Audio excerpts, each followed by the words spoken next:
This set of slides shows mean variance analysis, an example using Solver in Excel. And Solver is an add-in for an Excel. If you don't have it already, you can Google how to add it into your Excel program. Alright, so there are 4 steps to solving for optimal portfolio allocations using Solver. The first step is to collect the data. The second step is to calculate the vector of returns and standard deviations of the data that you've collected. The third step is to calculate the variance-covariance matrix, and the fourth step is to use Solver to calculate the optimal portfolio. Alright, so what you need to do is, from your investment policy statement, determine the asset classes that you or your client are comfortable investing in. Once you've determined the asset classes, then you collect historical data from the asset classes you wish to consider for inclusion in the optimal portfolio. Now you can collect data based on an index, like a stock index that's related to the Australian stock market. They also have property indices, bond indices, and indices for global asset classes as well. Or you can collect data on asset prices if you're looking at a portfolio of stocks that you're wishing to consider. You can collect the stock prices. Now we need to adjust the data to be comparable, so they need to be in the same time periods, whether it be monthly data that you've collected or annual data that you've collected. The time periods need to be comparable across all of the asset classes. And we need to adjust them so that they're more comparable. For stock prices, we calculate the continuously compounded return, so we get the price in time period t today. It actually should be ln equals the natural logarithm ln of pt, the price today, divided by pt minus 1, the price yesterday, or the previous price. If you're working with index data, then you calculate the percentage change from, and that is the price is equal to the price today minus yesterday's price, or the previous period's price, divided by the previous period's price to get percentage change. Right, so when you've transformed your data, you should be looking at a series of percentages.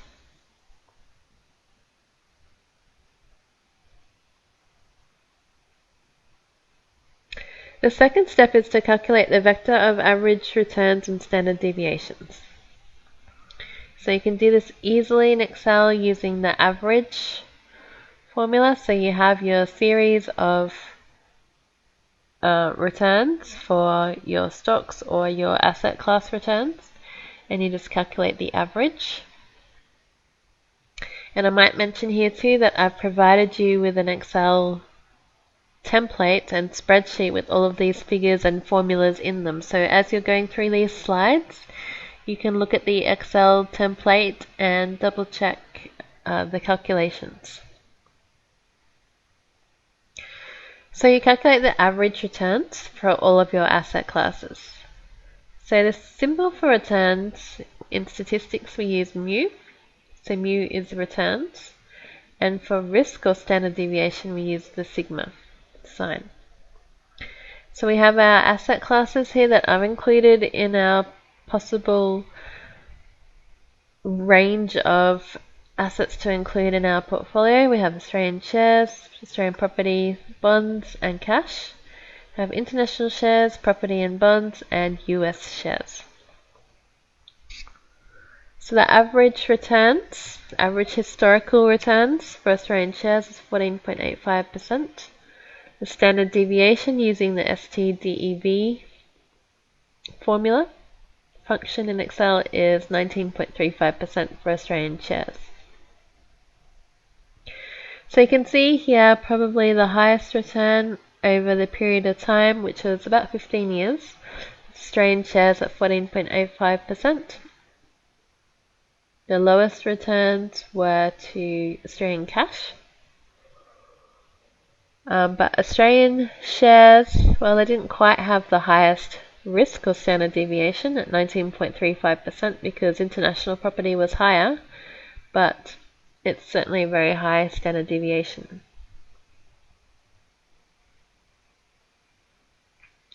Now, you would or you can adjust these expected returns figures to correlate with your expectations or the expectations that you've gathered with information and proper data analysis about the future period that you're projecting. So in the past, Australian shares have earned an average expected return of 14.85%. You might, based on the information that you've analysed, expect that this return to be lower in the future and you adjust your expected returns here. For the purpose of this exercising, we are using historical averages and we are making the assumption that they're indicative of future performance, but of course they are not.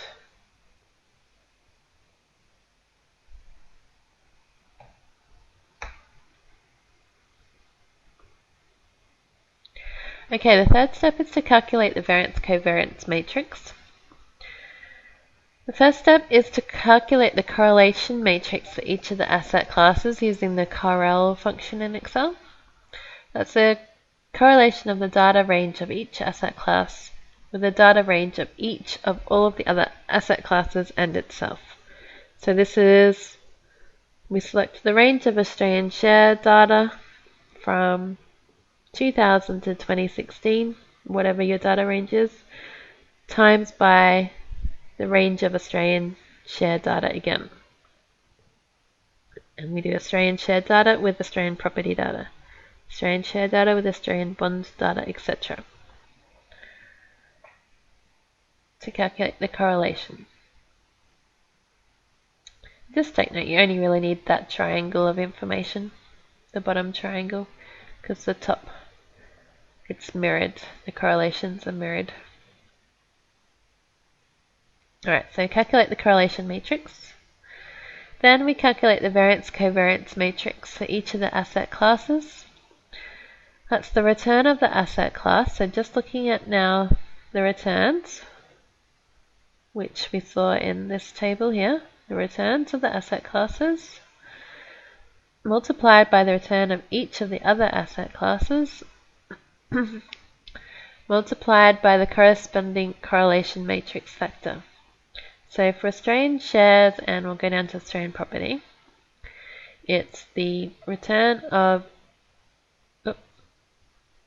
Australian shares times the return of Australian property times the appropriate correlation factor, which is 0.6373. So that's how the variance-covariance matrix is calculated for each of those. And the fourth step, we calculate the optimal portfolio. So first one, we're going to do a trial run and set up equally rated portfolio weights to check the calculations. And here is a image. So there are 8 asset classes. So when we divide them into equal portfolio shares, that's 12.5% each. We check that they sum to 100 in our sum of the weights row. We input the formula for the return of their portfolio. It's equal to the portfolio weights, all of these ones, transposed, times the asset class returns, and we use the multi-vector multiplication command. So have a look in your Excel template to see how that is done.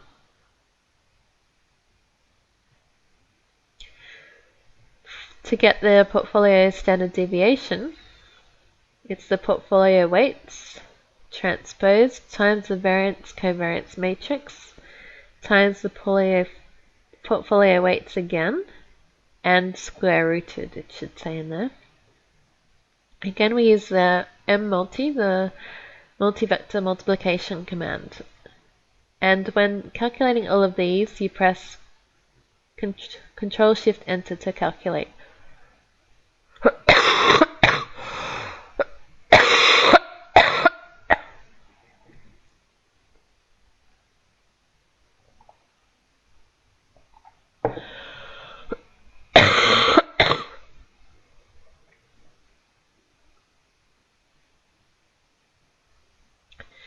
Okay, part B is maximize the return given minimum standard deviation. So this is the first of our optimal portfolio calculations.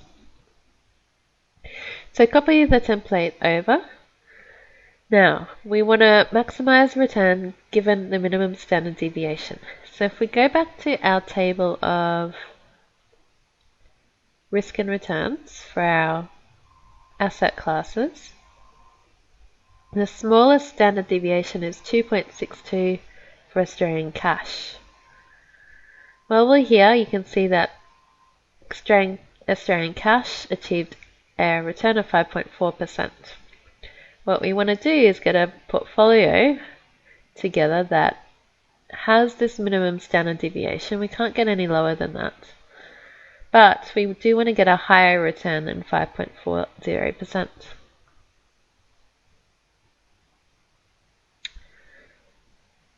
Alright, so if you go to Data Solver,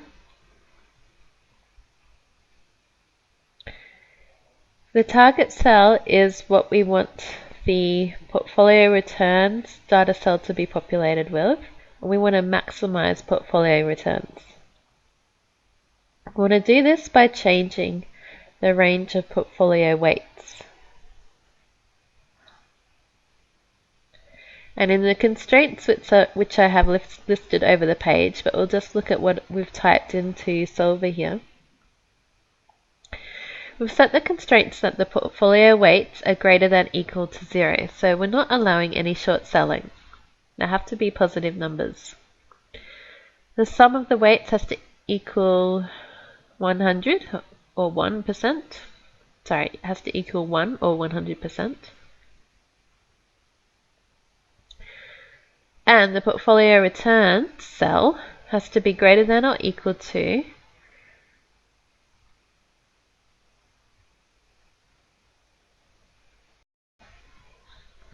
Now we want to set the target cell equal to the portfolio return data cell.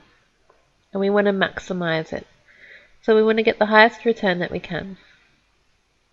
By changing the portfolio weights, so it's the range of portfolio weights, and we have set a number of constraints. I've listed these in the next slide, but I'll just go through them here while we can see the Solver screenshot. So the range of portfolio weights is greater than or equal to 0, so I'm not allowing any short selling. They can't be negative. The sum of the portfolio weights is equal to 1, and the standard deviation cell is less than or equal to the smallest standard deviation, 2.62. And we click on Solve.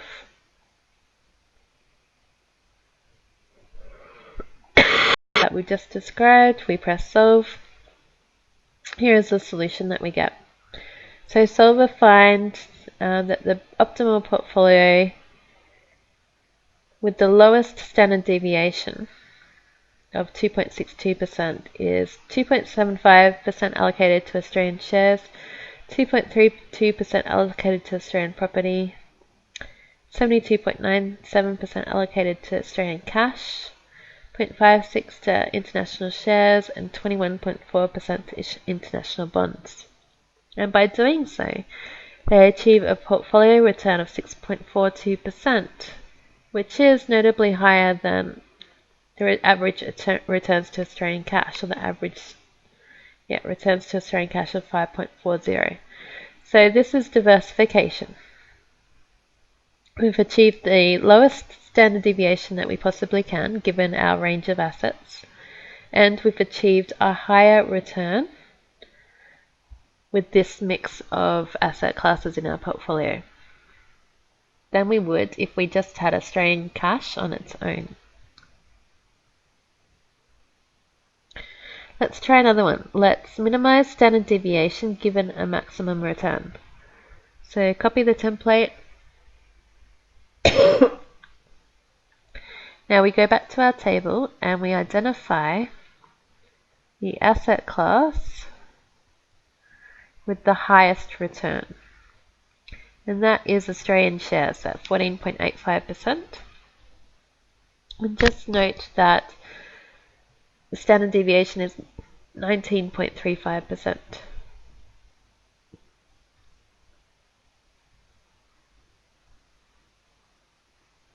Alright, so what we want to do is we want to minimize the standard deviation.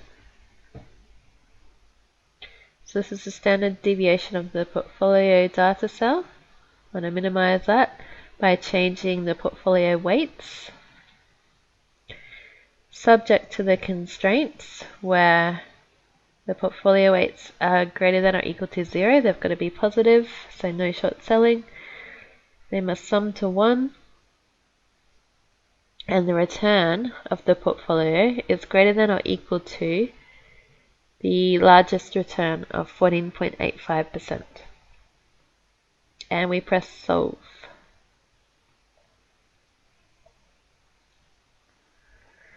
And you can see here that Solver has allocated 100% to Australian shares, which means it couldn't find a more optimal asset class mix to get 14.85% return or higher.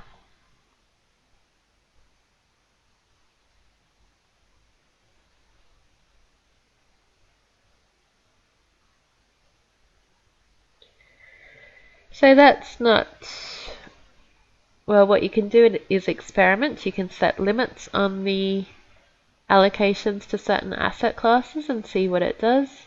We could also try taking away the short selling constraint. So just delete that constraint from your solver constraints. Run the solve button again. And now you can see that Solver has allocated 59.17% to Australian shares, 22.03% to Australian cash, 5.27% to international property, 183.51% to international bonds, and 72.19% to US shares, and they've short sold Australian property, Australian bonds, and international shares. By doing so, they've found that they've maximized the portfolio return at 14.85%, and they've lowered standard deviation down to 8.762%. So previously, if we just had invested in Australian shares, we would have had a standard deviation of 19.35% and gotten our 14.85% return. But by diversifying and allowing the short selling restriction to be lifted, we've reduced our portfolio risk down to 8.762%.